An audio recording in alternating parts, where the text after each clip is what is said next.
মৌসুমীর সংসারে সবাইকে জানায় স্বাগত। শুভ সকালের অনেক শুভেচ্ছা, অনেক ভালোবাসা। আশা করি তোমরা সবাই ভালো আছো। পুরো ভিডিও দেখার অনুরোধ রইল সবার কাছেই।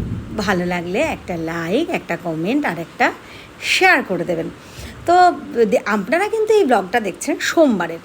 আর সোমবার সকালবেলায় উঠে তাড়াতাড়ি কাজবাজ সেরে নিচ্ছি, কারণ হচ্ছে ঋষিকে নিয়ে একটু ডক্টরের কাছে যেতে হবে। তারপরে কিন্তু ওর পরীক্ষাও আছে। তো এবার বলি, ঋষিকে নিয়ে ডক্টরের কাছে যেতে হবে কেন?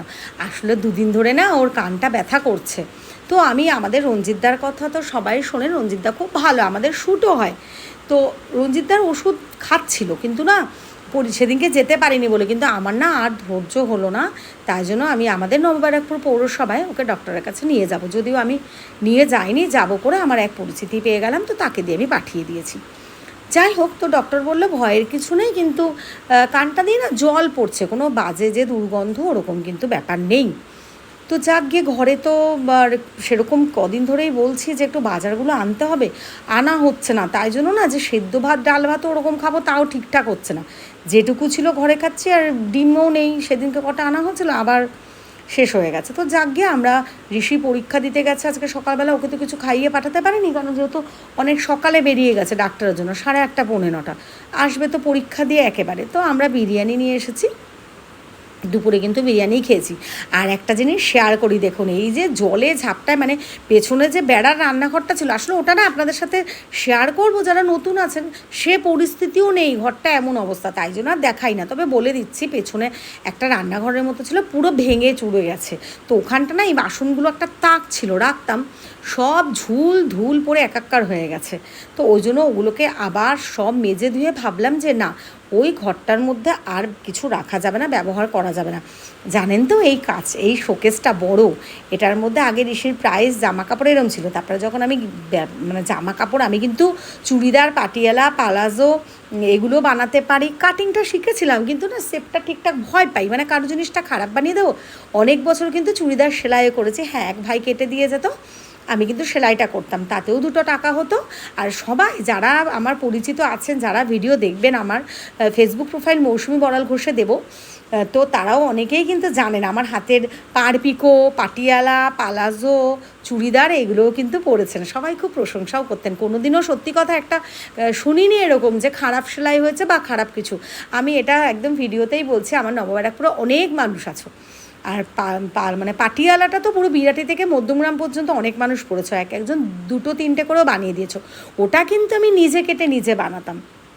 তো যাই হোক, এখন এই একটা ঘরের মধ্যে শোকেসটা পার্টিশন দিয়েছি, তো ওইখানটা না একটু পরিষ্কার করে এই বাসনগুলো রেখে নিচ্ছি। আর একটা কথা, আমি কিন্তু কেকের যখন ব্যবসা করতাম, তো কেকের জিনিসগুলোও তুলেছিলাম, জানো, মোল্ড, বেস, বল, অনেক কিছু আর কি, এরকম এসেন্স, কালার, সেটাও না ঠিকঠাক চললো না।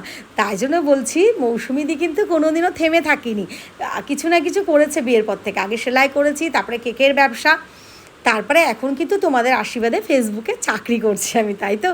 সে চাকরিটা হচ্ছে তোমাদের ভালোবাসার চাকরি, মানে তোমরা ভালোবাসলে আমার কিছু আর্ন হবে, নাহলে হবে না। তো এই যে দেখো, ঋষিকে ডাক্তার দেখিয়েছি, আর ওষুধ তো ওকে আমি টাইম খাওয়াচ্ছি, লাগাচ্ছি সব কিছু, ওটা নিয়ে চিন্তা করো না।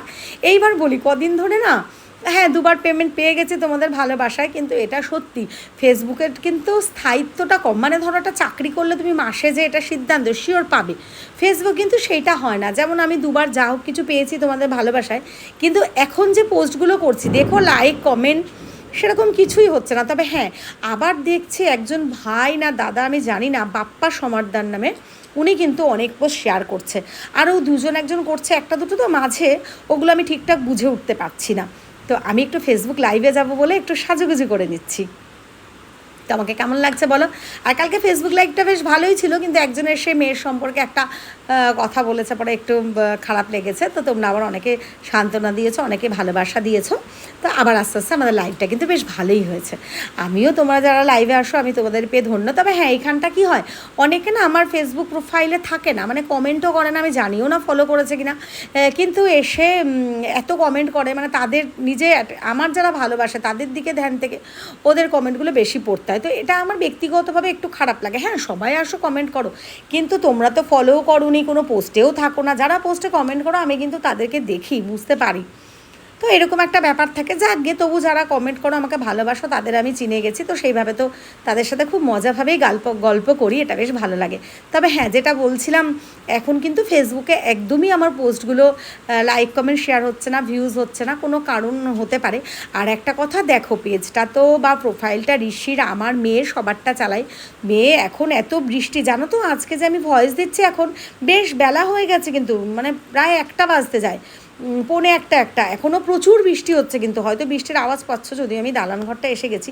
কি করে মেয়েকে আনবো, কি করে ভিডিও দেবো, ঋষিরও তো পরীক্ষা হচ্ছে না। তো যাই হোক, আমি যেটুকু দিচ্ছি, কথা বলছি, ভিডিও, প্লিজ সবাই পাশে থেকো, দেখো, তোমাদের ভালোবাসা ছাড়া কিন্তু আমার কোনো কিছু গতি নেই। আর যারা আমার ইউটিউব চ্যানেল মৌসুমীর সংসারে আছো, সবাইকে জানাই অনেক ধন্যবাদ, অনেক ভালোবাসা, এইভাবেই এগিয়ে নিয়ে চলো। ফেসবুক প্রোফাইলে আজকে একটা জায়গায় এসেছি শুধু তোমাদের ভালোবাসায়, আর আমি ইউটিউবেও একটা জায়গায় আসতে চাই আপনাদের ভালোবাসা। সবাই ভালো থাকবেন, সুস্থ থাকবেন, বড়দের প্রণাম, সবাইকে ভালোবাসা, চলুন টাটা। আর কি বলবো, পরের ভিডিওতে চোখ রাখো। সব শেষে বলে, রাত্রে কিন্তু আমরা কালকে ম্যাগি খেয়েছিলাম। টাটা।